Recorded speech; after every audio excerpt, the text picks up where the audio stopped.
یہ جذبات یہ طریقہ کیوں کیا گیا؟ کیا مقصد تھا؟ اللہ نے فرمایا لِيَذْكُرُ اسْمَ اللَّهِ، تاکہ جانوروں پہ اللہ کا نام لیا جائے، اللہ کا نام لیا جائے۔ اب سوال پیدا ہو گیا کہ وہ کافر لوگ بھی جب بتوں کے نام پہ ذبح کیا کرتے تھے تو اللہ کا نام لیا کرتے تھے، بسم اللہ اللہ اکبر کا کرتے تھے۔ یہ خاص طور پر کیوں کیا کہا ہے کہ اللہ کا نام لیا؟ کیونکہ قرآن میں جو حرام ذکر کیے گئے ہیں، حرام جانور، فرمایا انما حرم علیکم المیتہ، لوگوں تمہارے اوپر اللہ نے مردار کو حرام کر دیا ہے۔ مردار کون سا جانور ہوتا ہے؟ کوئی حرام جانور نہیں ہوتا، ہوتا تو حلال ہے، لیکن اس پہ اللہ کا نام لے کے ذبح نہیں کیا گیا ہوتا ہے۔ کبھی موت مر جائے وہ مردار ہو جاتا ہے، تھا تو وہ جانور حلال لیکن اسے ذبح نہیں کیا گیا۔ انما حرم علیکم المیتہ، اللہ نے حرام کر دیا ہے تمہارے اوپر مردار کو، مردہ چیز کو، جو کبھی موت مر جائے، جو حلال جانور تھا اس پہ گلے پہ چھری چلا کے اللہ کا نام لے کے اس کو ذبح نہیں کیا، وہ حرام ہو۔ والدم، اور خون، جو جانور کے گلے سے نکلنے والا خون ہے وہ ذبح کیا، اسے دم مسموم کہتے ہیں، بہنے والا خون، جسم سے نچل کر ایک نالی کے ذریعے وہ بہ جاتا ہے اور تب ذبح کرتے ہیں۔ تین جو لگے ہوتی ہیں وہ کاٹا جاتا ہے اور اس میں سے جو خون بہتا ہے اسے دم مسموم کہتے ہیں۔ اب وہ خون آپ جمع کریں، اللہ نے فرمایا والدم، یہ بھی تمہارے اوپر اللہ نے حرام کر دیا ہے۔ اب اس کو تمہیں پینا بھی نہیں ہے اور اس کو جما کر کھانا بھی نہیں۔ اور تیسرا وَلَحْمَ الْخِنزِيرِ، فرمایا خنزیر کا گوشت اللہ نے حرام کر دیا تم پر۔ اور چوتھا حرام وَمَا أُحِلَّ بِهِ لِغَيْرِ اللَّهِ، جس جانور پر غیر اللہ کا نام پکارا جائے، احل یحل حلال، جسے حلال عید بھی کہتے ہیں، یعنی چاند نظر آتا ہے اسے حلال عید کہتے ہیں، عید کا چاند نظر آتا ہے۔ اور جب چاند نظر آتا ہے تو لوگ اس کے آوازوں کو بلند کرتے تھے، خوش ہوتے تھے، آوازیں بلند ہوتی تھی، تو حلال کہتے ہیں آواز کو بلند کرنا۔ تو فرمایا وَمَا أُحِلَّ بِهِ لِغَيْرِ اللَّهِ، یہ نہیں کہا وَمَا لِذَبْحَ لِغَيْرِ اللَّهِ کہ غیر اللہ کے نام پہ ذبح نہ کرے، نہیں نہیں، جس جانور پر غیر اللہ کا نام پکارا جائے، خدا آستانے کے نام پر یہ جانور ہے، خدا قبر والے کے نام پر یہ جانور ہے، خدا پیر کے نام پہ یہ جانور ہے، خدا بدھ کے نام پہ یہ جانور ہے، خدا نبی کے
لیکن اللہ کا نام لو وہ جانور، اب جو جانور قرآن میں ذکر کیے گئے ہیں اس میں ایک گائے ہے، اونٹ ہے، بکری ہے، دمبا ہے. لوگ کہتے ہیں بھینس کا ذکر ہی نہیں. ہم کہتے ہیں بھینس کا ذکر تو نہیں ہے. اگر بھینس کا ذکر قرآن میں نہیں ہے تو دودھ کیوں بھی پی رہے ہو گئے، بہت کیوں کھا رہے ہو عام دنوں کے اندر جب قربانی نہیں ہوتی. مانوس جانور ہونا چاہیے جو آپ نے گھر میں پالتو جانور جو ہوتے ہیں حلال جانور ان کو مانوس کر دیا جائے. مانوس جانور ہو، حلال جانور ہو اور مانوس جانور ہو، اس کی قربانی جائز ہے. اب یہ ایک قسم ہے دودھ دینے والی بھینس، دودھ دینے والی ہے، مانوس جانور ہے، پالتو جانور ہے. اب اس کی قربانی جائز ہے لوگوں کے گھر میں، کیونکہ فتن دور ہے، لوگوں کو گمراہ کرنے کے ایک بہانے. اللہ کریم نے فرمایا لِيَذْكُرُوا اسْمَ اللَّهِ عَلَىٰ مَا رَزَقَهُم مِّن بَهِيمَةِ الْأَنْعَامِ. یہ جانور جو ذبح کرائے گئے ہیں، یہ عید والے دن جو ذبح کیا گیا ہے جانور، تاکہ اس میں اللہ کا نام لیا جائے. ہم نے کیا نا لوگ آسمانوں کے نام پہ جانوروں کو مختص کیا کرتے تھے. لوگ اپنے بتوں کے نام پہ، اپنے پیروں اور بزرگوں کے نام پہ جانور ذبح کیا کرتے تھے. فرمایا یہ جو جانور ہے یہ خالصتاً اللہ کی رضا کے لیے ہونا چاہیے تاکہ خون بہائی کا پورا پورا اجر و ثواب اللہ آپ کو عطا فرمائے. اور یہ بھی کہا فَإِلَٰهُكُمْ إِلَٰهٌ وَاحِدٌ فَلَهُ أَسْلِمُوا. فرمایا تمہارا الہ ایک ہی الہ ہے، ایک ہی الہ ہے. تمہارا پالنے والا، تمہارا خالق اور مالک ایک ہی ہے. اسی کی طرف سر تسلیم خم کرو، اطاعت کرو، فرمانبرداری کرو.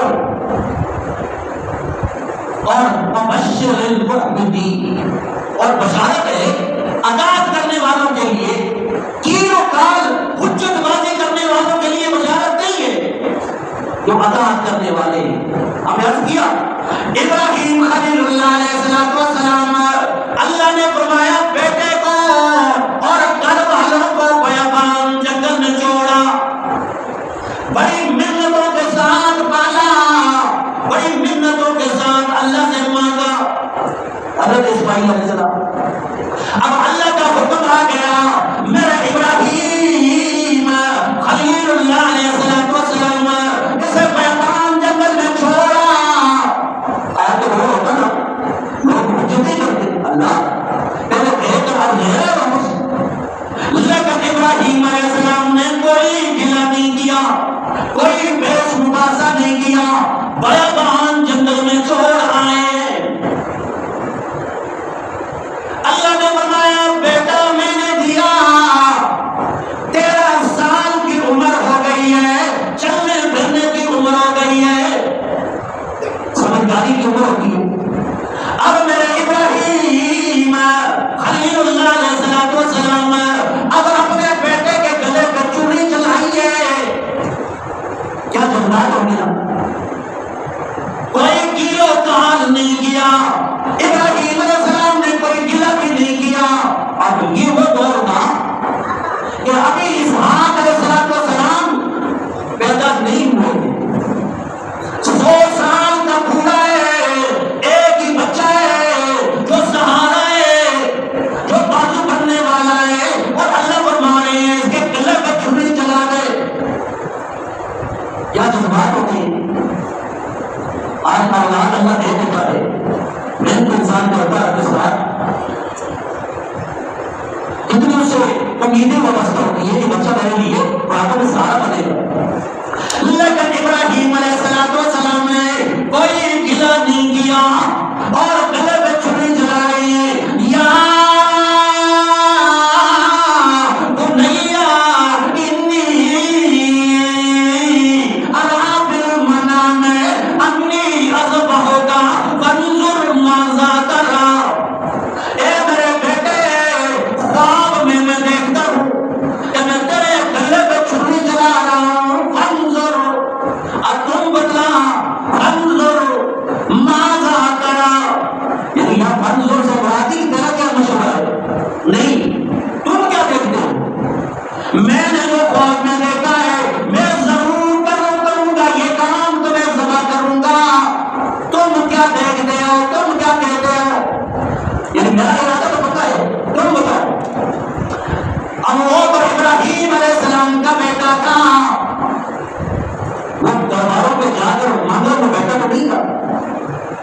20 گھنٹوں پہ مانگا ہوا بیٹا تو نہیں تھا، وہ خالصتاً اللہ سے مانگا ہوا بیٹا تھا.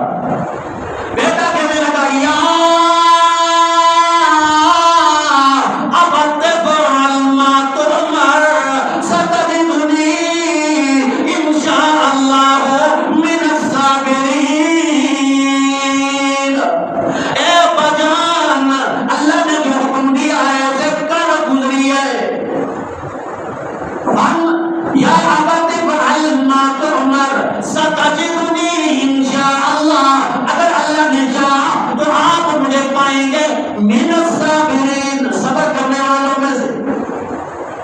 اور پتہ ان کو بھی ہے کہ جب گلے کو چھری چلائی جائے گی تکلیف ہوگی، اس لیے تو کہا نا جانور کو ذبح کرنے لگو تو سنت عمل ہے اپنی چھری کو، اس آلہ کو جو جس سے ذبح کیا جا رہا ہے اسے تیز رکھا کرو، کہاں کہ اگر گلے کو چھری رکھی جائے اور پھیری جائے تو جانور کی روح پرواز کر جائے،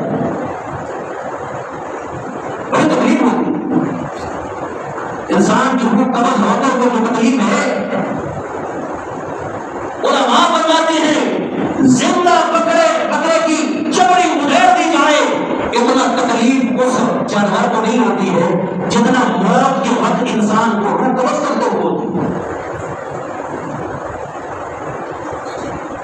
تو جب گلے کو چھری چلائی جا رہی تھی، نہ ابراہیم علیہ السلام کو پتا ہے، نہ اسماعیل علیہ السلام کو پتا ہے کہ جو گلے کو چھری چلائی جا رہی ہے یہ ویسے ہی ہے، سمجھ نہیں ہونا. ابراہیم علیہ السلام بھی اسی اعتبار سے پر امید ہے کہ گلے کو چھری چلاؤں گا، بیٹے کو ذبح کروں گا، گلا کٹ جائے گا. اور اسماعیل علیہ السلام کا بھی یہی عقیدہ ہے کہ گلے کو چھری چلائی جائے گی میں قربان ہو جاؤں گا. اب پہلے سے انبیاء کو پتہ ہوتا تو کہتے نا مجھے پتہ ہے کہ ان کو قربانی ویسی ہے، گلے پہ ویسے چھری چلائی جائے، اللہ کے ہاں سے مہنگا آئے گا اور قربانی کو بولو. اللہ کی طرف سے آواز آئی قد صدقت الرؤیا، اے میرے ابراہیم تو نے خواب کو سچا کر دکھایا. یہ جنت سے مہنگا آیا ہے، ادھر آنکھیں بھی بند کی ہوئی تھی، بیٹے نے کہا تھا ابا جان آنکھوں کو نہ کھولنا، کہیں ایسا نہ ہو آنکھیں ملے محبت فطری جاگ جائے اور اللہ کا حکم رہ جائے. گلے پہ چھری چلاتے ہوئے آنکھوں کی پٹی پر ہاتھ پیروں کو بھی باندھ دیا تاکہ حرکت نہ آئے، گلے پہ چھری چلے روح قبض کرتے ہوئے نہیں، جسم تڑپ رہا ہو آپ کا دل بیٹھ نہ جائے. حضرت ابراہیم علیہ السلام گلے پہ چھری چلا رہی ہے، اللہ اکبر اللہ اکبر. جبرائیل امین نے کہا لا الہ الا اللہ اللہ اکبر. حضرت اسماعیل علیہ السلام نے فرمایا اللہ اکبر وللہ الحمد. مسلمانوں کے لیے یہ قیامت تک آنے والوں کے لیے سنت بنا دی گئی ہے. 4 عظیم ترین ہستیوں کی یہ سنت ہے، اللہ اکبر اللہ اکبر لا الہ الا اللہ واللہ اکبر اللہ اکبر وللہ الحمد. 4 شخصیات کی، ابراہیم علیہ السلام کی سنت، اسماعیل علیہ السلام کی سنت، جبرائیل امین کی سنت اور آخری پیغمبر محمد مصطفیٰ صلی اللہ علیہ وسلم کی سنت ہے. گویا ہر نماز کے بعد ایام تشریق میں 9 ذوالحجہ سے لے کر 13 ذوالحجہ کی عصر کی نماز تک جو بلند آواز سے پڑھے گا 4 شخصیات کی سنتوں کا ثواب اسے اللہ کریم عطا فرمائے. کتنا عظیم عمل ہے. اب ہماری قربانی اللہ ہم نے ذبح بھی کیا ہے، وہ قربانی ذبح بھی کی ہے اور اللہ تیرے نام پہ ذبح کی ہے. اور یہ قربانی اللہ کے ہاں قبول ہوئی ہے یا نہیں یہ تو اللہ جانتا ہے، لیکن اگر اس کی شرائط آپ نے پوری کی ہے. شرائط کیا ہے کہ اللہ کے نام پہ اللہ کے خوف اور تقوی کے ساتھ یہ قربانی کی جائے. پہلے دور کے اندر قربانی کا جو طریقہ تھا وہ اور تھا. وہ کیا تھا؟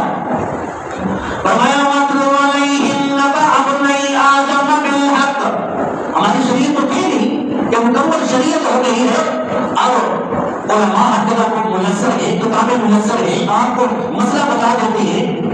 حضرت آدم علیہ السلام کے دور کے اندر حضرت آدم علیہ السلام کے دو بیٹوں کے درمیان میں اختلاف آ گیا.